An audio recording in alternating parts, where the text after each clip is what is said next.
longue nuit syrienne. Bonjour, Monsieur Duclos. Bonjour. Quelles sont, Firas Kontar, les dernières informations qui remontent avec vos contacts, les groupes WhatsApp notamment, de la situation humanitaire dans la région d'Idlib? Alors la situation est toujours catastrophique. Le flux de réfugiés en fait entraîne une saturation des routes.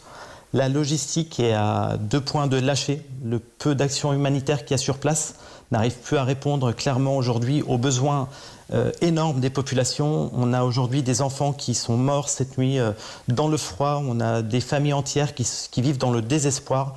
Donc la situation humanitaire aujourd'hui, c'est peut-être un point qui n'a jamais été atteint en 9 années de conflit en Syrie. Une population, Michel Duclos, qui souffre d'autant plus qu'elle est constituée en grande partie de familles syriennes qui ont déjà fui leur région d'origine dans les batailles notamment de Homs, d'Alep ou de la banlieue de Damas, qui ne peuvent pas aller se réfugier dans des camps saturés en Turquie et qui se retrouvent perdus aujourd'hui en pleine nature alors qu'il fait moins 10 degrés et qu'il y a des chutes de neige au nord de la Syrie. Exactement, et avec la terreur de tomber entre les mains des soudards ou des miliciens du régime qui pillent, violent, torturent, ou aussi sous le coup des groupes djihadistes qui continuent à être évidemment très puissants, qui tiennent une partie de cette région, ou encore si jamais ils réussissaient à passer en Turquie, mais pour l'instant c'est une voie qui leur est fermée, d'être à la merci de ce que les Turcs feraient d'eux, de les déplacer ailleurs par exemple. Donc les conditions sont épouvantables, c'est des gens qui, pour un grand nombre d'entre eux, sont à leur 2e ou 3e déplacement. Il y a 80% de femmes et d'enfants, et il y a cette pression psychologique terrible qui pèse sur eux. Le régime justifie cette offensive, appuyée, on l'a vu, par des troupes iraniennes au sol et par l'aviation russe qui pilonne des villages avec pour prétexte d'éradiquer ce que serait le dernier bastion djihadiste de la région. Oui, alors ce qui est incontestable bien sûr, c'est qu'il y a effectivement plusieurs dizaines de milliers de rebelles, dont une grande partie de djihadistes, dont certains qui sont affiliés à Al-Qaïda. Ça, il ne faut pas le contester.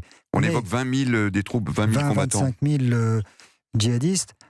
En même temps, ce qu'il faut bien voir, c'est que vous avez des villes entières, comme Marat el-Noman ou d'autres, où la population s'était rebellée contre le régime d'Assad, mais avait aussi chassé les djihadistes. Et c'est par ces villes-là que les Russes et le régime ont commencé l'offensive. Et donc pour l'instant, c'est une offensive, ce sont des bombardements qui portent sur des villes où il n'y avait pas de djihadistes.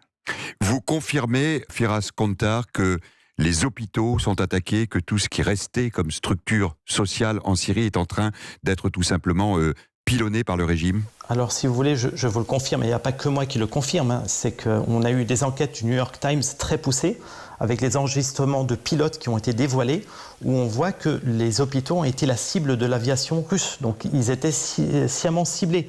On comptabilise plus de 60 bombardements en 2019 contre des infrastructures médicales en Syrie. Donc c'est une politique délibérée de crimes contre l'humanité, ce qui se passe. Ce n'est pas juste quelques attaques. C'est vraiment, on a une stratégie de crimes contre l'humanité et on avance dans cette stratégie-là. On dit qu'il y a peut-être 20 000 djihadistes à Idlib. On se pose la question de les 4 millions de Syriens. Pourquoi ils n'ont pas tous basculé dans le djihadisme avec tout ce qu'on leur fait subir? Elle est là la question.